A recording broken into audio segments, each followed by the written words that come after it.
Hey, you're still on the wedding, right? The monster had killed the king and carried off the groom, just like that. And now that he was gone, the queen was standing there all alone at the front of the hall, looking at the guys on her team, you know, her subjects. And her subjects were looking back at her, cradling those spiky bludgeons in their arms. You know, they really, really loved those spiky bludgeons up there. Once. And the other team? Well, they're still stunned. They're senseless, defenseless.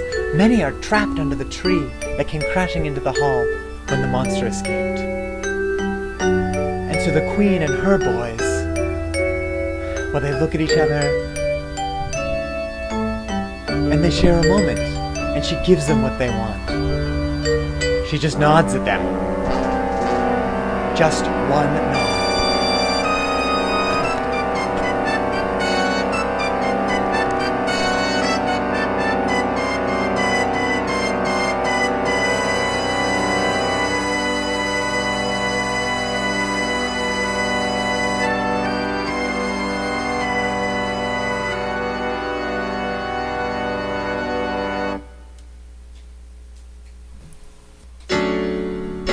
The hands were on the smooth wood of their clubs as they approached the other guys, and they slammed them right into their skulls, and they slurped up their eyes and swallowed them because they thought that it makes you see better when it's dark outside. Times were so dark then. The queen grasped the hilt of a sturdy sword and dug deep into the flesh of those enemy boys, twisting and groaning and screaming in agony, streaming bloody wounds in the icy wind blowing through the hall. What's a lady to do? Yeah, times were real different back then, but they died free men and even women, I'm told, for something that they believed in, which is more than I can say for most of us down here today. Broken bodies trapped under the weight of a thick wooden tree, with tears in their eyes for their lost king and their prince.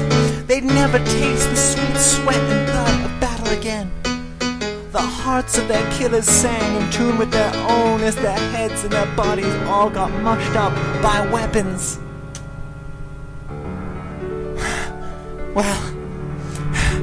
Well, I must admit, this isn't exactly how things happened. And if it had been, we wouldn't have the problems that we have today. No, that woman never nodded to her brawny boys with their mitts on their bludgeons. You see, what I'm trying to say, all I'm saying, is that it's worth remembering these days that things used to be different.